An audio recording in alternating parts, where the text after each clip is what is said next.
La misión imposible de Saburo Sakai. Imagina que una bala acaba de atravesarte el cráneo. Sangre caliente inunda tu rostro, cegándote.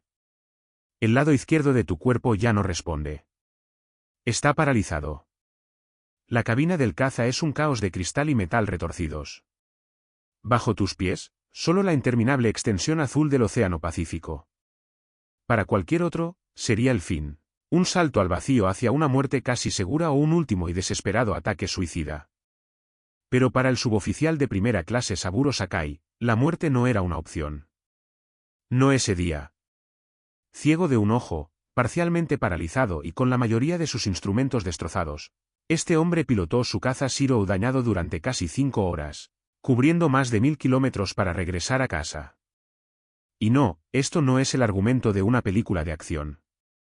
Es la increíble, casi inconcebible historia real de Saburo Sakai y su misión imposible. Una historia sobre el poder de la voluntad humana que desafía toda lógica y todos los límites físicos. Para entender cómo un hombre podría lograr tal hazaña, debemos entender quién era Saburo Sakai. El legado de un samurái, el camino de Saburo Sakai. Nacido el 25 o el 26 de agosto de 1916, las fuentes no se ponen de acuerdo. En Saga, en la isla de Kyushu, Sakai no era un niño corriente. Descendía de una antigua familia samurái, guerreros cuyo código de honor, el Bushid, había moldeado la cultura japonesa durante siglos. Aunque su familia había caído en la pobreza, los principios samuráis, deber, disciplina y lealtad absoluta, estaban grabados en su ADN. Sakai no era un gran estudiante, pero encontró su vocación en las Fuerzas Armadas. A los 16 años se alistó en la Armada Imperial Japonesa, soportando un entrenamiento de una brutalidad inimaginable. Sin embargo, esa férrea disciplina forjó en él una resistencia extraordinaria. En 1937, su destino despegó. De entre 1500 candidatos, fue uno de los 70 admitidos en la prestigiosa Escuela de Entrenamiento de Pilotos Navales, graduándose el primero de su clase, de la que solo salieron 25 pilotos. Su talento era puro. Volaba el caza Mitsubishi A6M, el legendario Shirou, como si fuera una extensión de su cuerpo. El Shirou era un avión extraordinario, ligero, increíblemente maniobrable y con un alcance asombroso. En manos de unas como él, era un arma letal. Nace una leyenda, las victorias aéreas de Sakai. Antes de Pearl Harbor, Sakai ya había combatido en los cielos de China. Pero fue con el inicio de la guerra en el Pacífico cuando su leyenda tomó forma. El 8 de diciembre de 1941, apenas horas después del ataque a la flota estadounidense, participó en la incursión a la base aérea de Clark, en Filipinas, donde consiguió la primera victoria aérea japonesa contra un piloto americano, derribando un Curtiss P-40. En los meses siguientes, su número de victorias creció: Malasia, las Indias Orientales Neerlandesas, Nueva Guinea. Sakai se convirtió en uno de los mayores ases de la Armada Imperial. Aquí es donde los números se vuelven interesantes. Los registros oficiales japoneses le atribuyen 28 victorias, pero su autobiografía, Samurai, y muchas fuentes occidentales hablan de más de 60 aviones enemigos destruidos. Era famoso no solo por su habilidad, sino también por una regla inquebrantable: nunca había perdido a un compañero de ala en combate. Su vista era legendaria, al igual que su capacidad para leer la batalla. Era, en todo sentido, un samurái moderno al mando de un arma letal. Y fue este guerrero quien, el 7 de agosto de 1942, se encontró liderando una formación de cazas hacia una isla que se convertiría en un infierno, Guadalcanal. La misión a Guadalcanal, llevando al Shirou al límite. El 3 de agosto de 1942, el grupo aéreo de Sakai, el Tainan Kai, se trasladó a la base de Rabaul. Unos días después, el 7 de agosto, llegaron las noticias: los marines americanos habían desembarcado en Guadalcanal. La isla era de vital importancia estratégica. Debían ser rechazados a toda costa. Para Sakai y sus hombres, la misión era casi suicida. El vuelo de ida y vuelta desde Rabaul a Guadalcanal cubría más de 1800 kilómetros, llevando la autonomía del Shirou a su límite absoluto. Solo dispondrían de 15 a 20 minutos de combate sobre el objetivo. Esa mañana, Sakai estaba emocionado. Por fin enfrentaría a los famosos pilotos de portaaviones americanos. Al llegar sobre Guadalcanal, encontró un avispero.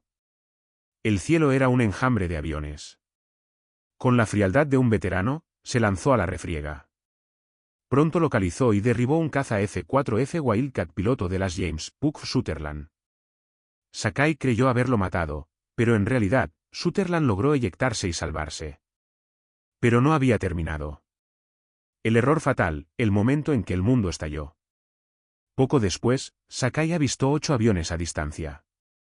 Creyendo que eran cazas Wildcat, se preparó para un ataque sorpresa, su especialidad. Se acercó por detrás y por debajo, en el punto ciego del enemigo. Fue entonces cuando cometió un error que casi le cuesta la vida. Esos no eran cazas. Eran bombarderos en picado SB de Dauntless. Y a diferencia de los cazas, ellos tenían un artillero de cola. Mientras Sakai se preparaba para disparar, el mundo estalló. Recibió el fuego concentrado de 16 ametralladoras. Antes de que pudiera reaccionar, una descarga atravesó el fuselaje de su Shiro. La cabina se hizo añicos. Una bala calibre 30 encontró su objetivo, impactándole directamente en la cabeza. El impacto fue devastador. Sakai lo describió como si un martillo de herrero le hubiera golpeado el cráneo. El dolor fue cegador, instantáneo. Oscuridad total. El avión, fuera de control, entró en una espiral mortal hacia el océano. Por unos momentos, que parecieron una eternidad, Sakai perdió el conocimiento. El aire helado que entraba a raudales por la cabina destruida lo salvó, devolviéndolo a un estado de lucidez parcial. Intentó abrir los ojos, pero no podía ver nada. Un río de sangre brotaba de su herida, cegándolo. Un hombre quebrado en un avión destrozado, un intento desesperado por sobrevivir. Pánico. Ciego en un avión que se precipita, fuera de control y dirigiéndose hacia el mar. Con un esfuerzo sobrehumano, se quitó las gafas y se limpió la cara. Recuperó la vista, pero era una pesadilla. Su ojo derecho estaba inutilizado. Con el izquierdo, apenas podía ver. Entonces, llegó el otro horror, ya no podía sentir el lado izquierdo de su cuerpo. Su brazo y su pierna estaban inertes, paralizados. Era un hombre quebrado en un avión destrozado. Pero el instinto del guerrero se apoderó de él. Solo con su brazo derecho, recuperó laboriosamente el control del Shiro, sacándolo del picado a solo unos cientos de metros del agua. Por un momento, estaba a salvo, pero la situación era desesperada. Estaba gravemente herido y a casi 1000 kilómetros de la base. La decisión, morir o intentar lo imposible. Las opciones inundaron su mente. Todas terribles. Eyectarse, una lenta sentencia de muerte. O seguir el código Busit, encontrar un barco enemigo y estrellarse contra él, morir por el emperador. Pero mientras contemplaba este final, un pensamiento diferente se apoderó de él. Pensó en su familia, en sus camaradas. Regresar parecía imposible. Nadie esperaría que lo intentara. Pero en ese momento, contra toda lógica, contra su propio entrenamiento, Sakai tomó una decisión diferente. Se negó a morir. Intentaría lo imposible. Volaría a casa. Así comenzó uno de los viajes de supervivencia más increíbles en la historia de la aviación. La agonía interminable, la lucha contra el dolor, el cuerpo y la máquina. 4 horas y 47 minutos. Más de 1000 kilómetros. Para Sakai, fue una agonía interminable. El primer enemigo era el dolor, una presencia constante y abrasadora. Para mantenerse consciente, recurrió a un método brutal, seguía tocándose la herida abierta, usando oleadas de dolor agudo para evitar el entumecimiento. El segundo enemigo era su propio cuerpo. La parálisis de su lado izquierdo hacía casi imposible controlar el avión. Usaba solo su brazo derecho para la palanca y su pierna derecha para los pedales. Un esfuerzo inmenso. La sangre seguía fluyendo. Sentía que sus fuerzas lo abandonaban. El tercer enemigo era el avión. Su Shiro era una ruina. La cabina abierta lo exponía a un viento helado y ensordecedor. Muchos instrumentos estaban destrozados. Sin brújula, sin radio. Su única guía era el instinto, forjado durante miles de horas de vuelo. Navegaba usando el sol, las nubes y un conocimiento casi sobrenatural de las corrientes del Pacífico. Una apuesta contra probabilidades astronómicas. Las horas pasaban con una lentitud exasperante. El mundo de Sakai se redujo a unos pocos elementos: el rugido del motor, el viento, el dolor y la interminable extensión de agua. La soledad era absoluta. Para combatir la desesperación, se aferró a los recuerdos. Pensó en su infancia, en su madre, en sus compañeros soldados.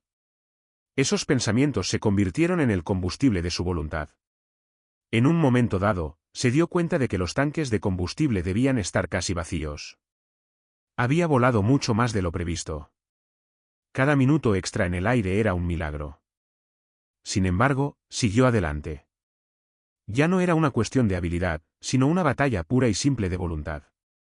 El hombre contra sí mismo, contra la máquina, contra el océano. Un aterrizaje milagroso y una nueva vida. Después de más de 4 horas, cuando toda esperanza parecía perdida, a través de su ojo izquierdo herido y nublado, Sakai vio algo, un punto oscuro en el horizonte. ¿Una alucinación? No. El punto creció. Era tierra. Era Rabaul. Una ola de alivio casi lo abrumó, pero no había terminado aún. Tenía que aterrizar. Y aterrizar un caza requiere precisión, coordinación y una visión perfecta. Sakai no tenía ninguna de esas cosas. Hizo varias pasadas sobre la base, incapaz de distinguir con claridad la pista. En tierra, al ver el Shiro acribillado volando de manera tan errática, comprendieron que el piloto estaba en serios problemas. Sakai bajó el tren de aterrizaje, rezando para que funcionara. Con un último esfuerzo titánico, alineó el avión e inició su descenso. El aterrizaje fue un milagro. El avión rebotó, patinó, pero permaneció intacto. Rodó hasta detenerse. Cuando los rescatistas abrieron la cabina, encontraron una escena dantesca. Sakai estaba desplomado sobre el panel, casi irreconocible, cubierto de sangre. Apenas seguía consciente. Después de informar a su superior, se derrumbó. Sobrevivió a una operación quirúrgica sin anestesia, pero perdió permanentemente la vista de su ojo derecho. Su historia se convirtió en una leyenda. Pero para Sakai, la guerra no había terminado. Después de meses de convalecencia, contra el consejo de los médicos, insistió en volver a volar. Se convirtió en instructor, pero no era suficiente para él. Regresó al combate e, increíblemente, logró derribar más aviones enemigos. Incluso participó en algunas de las últimas misiones de la guerra, días después de que el emperador anunciara la rendición. El samurái de la paz, una vida transformada.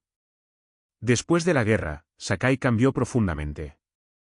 Abrazó el budismo y prometió no matar a otro ser vivo, ni siquiera a un mosquito. Se convirtió en un mensajero de la paz. Convencido de que Japón y Estados Unidos necesitaban entenderse, hasta el punto de enviar a su hija a estudiar a América.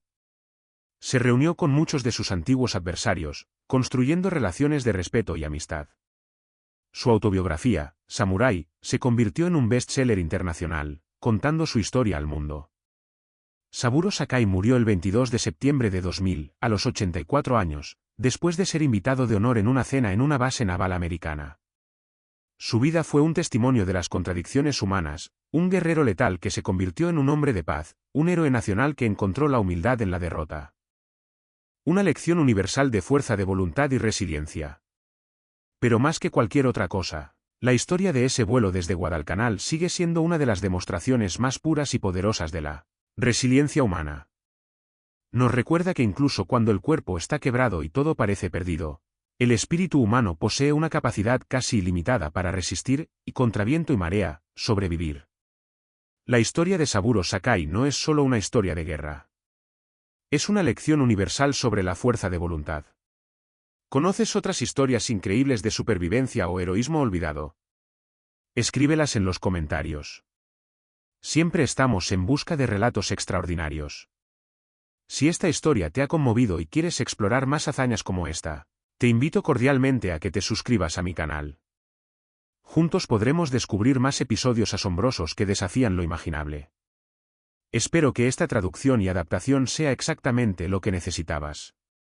Mucha suerte con tu canal.